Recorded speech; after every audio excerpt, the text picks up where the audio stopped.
নমস্কার বন্ধুরা, welcome to my YouTube channel.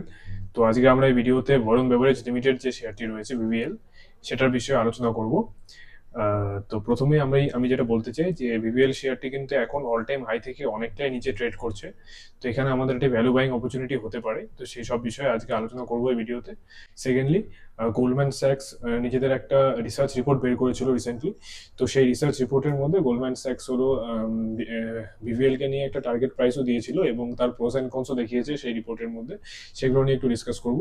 আর হলো থার্ডলি যেটা হলো আমাদের চার্ট যেটা রয়েছে, চার্টে একটু আমরা চর্চা করবো যে কোথায় সাপোর্ট রয়েছে, কোথায় রেসিস্টেন্স রয়েছে, সেসব বিষয়ে একটু ডিসকাস করব। তো চলো, উইদাউট ফার্দার ডিলে আমরা ভিডিওটি আজকে স্টার্ট করি। তো এখানে আমি screener.in এর ওয়েবসাইটের মধ্যে ভিভিএলটিকে খুলে নিয়েছিলাম। তো এখানে আমরা দেখতে পাচ্ছি সবাই যে মার্কেট ক্যাপিটালাইজেশন কিন্তু অনেক বড়। ভিভিএল একটা অনেক বড় কোম্পানি। 1,52,000 কোটিরও বেশি মার্কেট ক্যাপিটালাইজেশন আছে। মানে ছোট কোম্পানি না, খুবই বড় কোম্পানি। লার্জ ক্যাপ স্টকের মধ্যে আমরা ভিভিএল কে কাউন্ট করতে পারি। ঠিক আছে, তো স্টক পি এখন আমরা দেখতে পাচ্ছি 54.9 রয়েছে stock P. ROC ROE decent 20+, আমরা 20+। আরওসি আরওই যে কোনো কোম্পানির ক্ষেত্রেই ভালো। তো ডিসেন্ট আরওসি আরওই আছে। এখানে আমরা দেখতে পাচ্ছি অল টাইম হাই লাগিয়েছিল 683, এটা 52 উইক্স এর থাকে ডেটা। 683 হলো অল টাইম হাই লাগিয়েছিল। আর 419 রিসেন্টলি লো ছিল 419, এখন ট্রেড করছে হলো 452 তে। তো কি কি অপরচুনিটি হতে পারে সেগুলো আমরা পরে ডিসকাস করব। তো বিজনেস মডেল যেটা রয়েছে বিবিএর এর, এক সেকেন্ড। বিজনেস মডেল যেটা রয়েছে, তো 1990-তে হলো ফাউন্ড হয়েছিল বিবিএল। তো এটার হলো ব্র্যান্ডের মধ্যে যেগুলো আছে, পেপসিকোর ফ্র্যাঞ্চাইজ ব্র্যান্ড, পেপসিকোর ফ্র্যাঞ্চাইজ ব্র্যান্ড ইন্ডিয়াতে। তো কি কি প্রোডাক্ট রয়েছে, স্পেশালি যেগুলো আছে, পেপসি আছে, ট্রপিকানা, স্লাইস, 7 আপ। আর এই প্রোডাক্টটা স্টিং কিন্তু ভিভিএল এর একদম চার্ট কিন্তু চেঞ্জ করে দিয়েছিল আজকে থেকে কিছু বছর আগে, যখন স্ট্রিং যখন লঞ্চ করেছিল। হ্যাঁ, এই স্ট্রিং কিন্তু মানে ভিভিএল এর যে মার্কেট ক্যাপিটালাইজেশন এতটা বড় হয়েছে, সেটা পিছনে স্ট্রিং এর একটা বিরাট বড় রিজন রয়েছে। প্লাস আমরা দেখতে পাচ্ছি কুরকুরে আছে, অ্যাকোয়াফিনা, লিপটন, ডরিটোস, মিরিন্ডা, ফ্রিটোলে, এক্সেট্রা। আরো অনেক রয়েছে, আর ওন ব্র্যান্ডেরও কিছু কিছু প্রোডাক্ট আছে। বাট যেটা মেন যেটা বিজনেস, সেটা হলো পেপসিকোর থেকেই আসে, ফ্র্যাঞ্চাইজ মডেলে যেটা আসে। ঠিক। তো এটা আমরা ভিভিএল এর কি কি বিজনেস রয়েছে সেটা বিষয়ে একটু আলোচনা করে নিলাম। এখন আমরা যেটা হলো গোল্ডম্যান স্যাক্স যেটা রিপোর্ট যেটা দিয়েছিল, সেটাতে একটু আলোচনা করবো। হাওয়েভার আমি এখানে কিন্তু কোনো রকম বাই অর সেলের টার্গেট দেওয়া হচ্ছে না তোমাদেরকে, যে এত প্রাইসে বাই করবে, এত প্রাইসে সেল করবে। আমি একটা রিপোর্ট তোমাদের সঙ্গে শেয়ার করছি। আর সেই রিপোর্টের পেছনে যে যে রিজনগুলো দিয়েছিল গোল্ডম্যান স্যাক্স, সেটা কিন্তু খুব ইম্পর্টেন্ট। হ্যাঁ, গোল্ডম্যান স্যাক্স টার্গেট ফর বিবিএল, এটা 27 মে এর রিপোর্ট ছিল। ঠিক আছে, ব্রোকারেজ ফার্ম গোল্ডম্যান স্যাক্স has initiated coverage on PepsiCo bottling partner VBL with a buy rating and a price target of 600। তো এখানে এখানে ভিভিএল এর জন্য 600 রুপিসের প্রাইস টার্গেটটা দিয়েছিল গোল্ডম্যান স্যাক্স।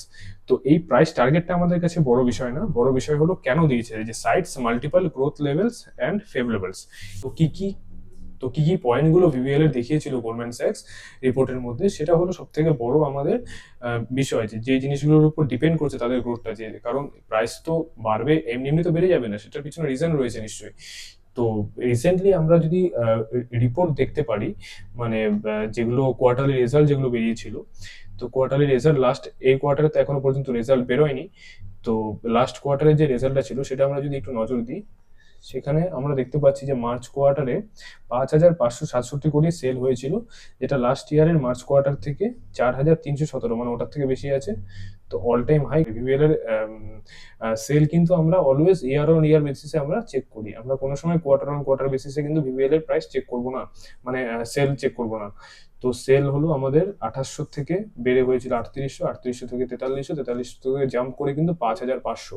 তাহলে অল টাইম হাইতে হলো ভিভিএল এর সেল রয়েছে। সিমিলারলি নেট প্রফিট যদি আমরা চেক করি, 271 থেকে বেড়ে হয়েছে 439 2023-এ, সেটা 2024-এ হয়েছে 548, 548 থেকে কিন্তু জাম্প করে 731 নেট প্রফিট, মানে কিন্তু অল টাইম হাইতে রয়েছে নেট প্রফিট। ঠিক আছে, তো যেগুলো যেগুলো পয়েন্ট যেগুলো গোল্ডম্যান স্যাক্স দেখিয়েছিল নিজেদের রিপোর্টে, সেগুলো হলো, এক তো আমরা সবাই জানি যে ফাস্টেস্ট গ্রোয়িং ইন্ডিয়া এখন রয়েছে, ইন্ডিয়া এখন মার্কেট খুবই স্পিডে গ্রো করছে। আর যেটা রেডি টু ড্রিঙ্ক যেটা মার্কেট রয়েছে ইন্ডিয়াতে, সেটা হলো লোয়েস্ট আছে গ্লোবালি এখনো পর্যন্ত, যেটাতে অনেক এক্সপেনশন বাকি রয়েছে। অপরচুনিটি খুবই হাই ইন্ডিয়াতে। মার্কেট শেয়ার যেটা রয়েছে পেপসিকোর, সেটা ফাইন্যান্সিয়াল ইয়ার 2015-তে 2020-তে 28% ছিল, এখন সেটা ফাইন্যান্সিয়াল ইয়ার 2024-এ যেটা ছিল ডেটা 38%।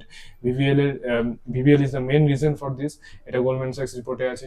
পেপসিকোর বেস্ট পারফর্মিং মার্কেট কিন্তু ইন্ডিয়া, ঠিক আছে। এনার্জি ড্রিঙ্ক হলো ফাস্টেস্ট গ্রোয়িং হচ্ছে এখন এনার্জি ড্রিঙ্ক, এখন কিন্তু আমরা সবাই দেখছি যে সবাই কিন্তু, তোমরা যদি একটু ফলো করো মার্কেটে গেলে, যে দোকানের মধ্যে যে এনার্জি ড্রিঙ্ক যেগুলো থাকে সেখানে কিন্তু স্টিং এর কিন্তু একটা আমরা কিন্তু ডিসপ্লে খুব সবাই দেখতে পাই, ঠিক আছে। তো সবাই কিন্তু খুব প্রেফার করে, আর একটা রিজনেবল প্রাইসে সেটা আমরা পাচ্ছি। আমি হেলথের দিকে যাচ্ছি না, বিজনেস মডেলের দিক থেকে আমি বলছি। তো একটা রিজনেবল প্রাইসে পাওয়া যায়, তো সবাই প্রেফার করে। আর এক্সপেনশন যেটা ভিভিএল এ যেটা এক্সপেনশন করেছে লাস্ট কিছু ইয়ারে, সবাই জানি যে লাস্ট ইয়ার হলো ভিভিএল হলো আফ্রিকাতে হলো মোজাম্বিক, তারপরে জাম্বিয়া, তারপরে হলো মোরোকো, এই তিনটে ইয়েতে কিন্তু ভিভিএল কিন্তু আফ্রিকান কান্ট্রিতে কিন্তু এক্সপেন্ড করেছিল, আর এখন কিন্তু প্রফিটেবল আছে। হাওয়েভার মার্জিন হলো ভিভিএল বলেছে 10% থেকে বেড়ে এটা 17% পর্যন্ত হবে ক্যালেন্ডার ইয়ার 2027-এর মধ্যে। তো গ্রোথ ড্রাইভার্স কিন্তু প্রচুর রয়েছে ভিভিএল এর মধ্যে। তো এগুলো প্রোস গুলো হলো। তো কনস যেটা রয়েছে, সিমিলার প্রোডাক্ট এখন বাজারের মধ্যে কিছু কিছু আসছে, হাওয়েভার কম্পিটিশন থাকলেও ভিভিএল এর কিন্তু মার্কেট শেয়ারটা খাওয়া এত সহজ না, কারণ একটা লার্জ মার্কেট শেয়ার ভিভিএল এখন গেইন করে নিয়েছে ইন্ডিয়াতে। তো এটা হয়ে গেল প্রোস এন্ড কনস গুলো।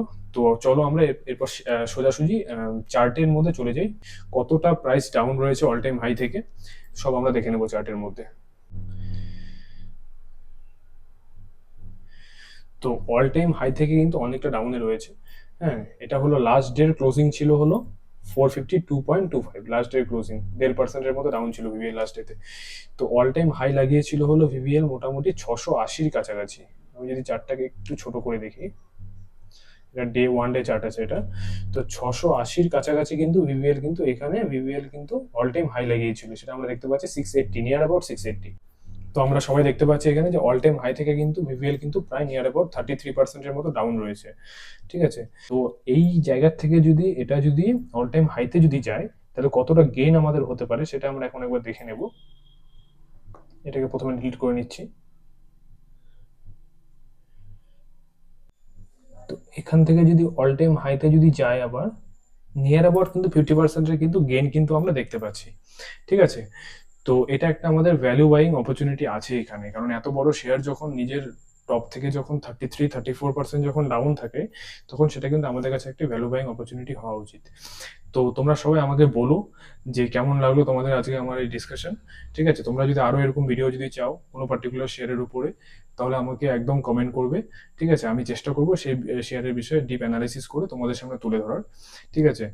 তো তোমরা ডিসকাস করবে নিজেদের ফাইন্যান্সিয়াল অ্যাডভাইজারের সঙ্গে যে কি করা উচিত এই মোমেন্টে, কারণ আমার কাছে মনে হচ্ছে যে আমি নিজে, কারণ আমার কিছু কোয়ান্টিটি নেওয়া আছে, আমি আরো অ্যাড অন করার চেষ্টা করছি। আমি প্রত্যেকটি ডিপেই ভিভিএল এর মধ্যে অ্যাড অন করার চেষ্টা করছি, কারণ ভিভিএল আমার একটা পোর্টফোলিওর একটা বড় একটা অংশ রয়েছে ভিভিএল এ।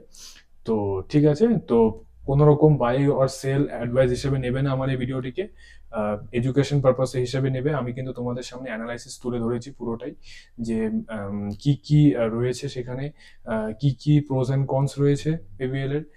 গোল্ডম্যান স্যাক্সের রিপোর্টটিও আমি তুলে ধরেছিলাম।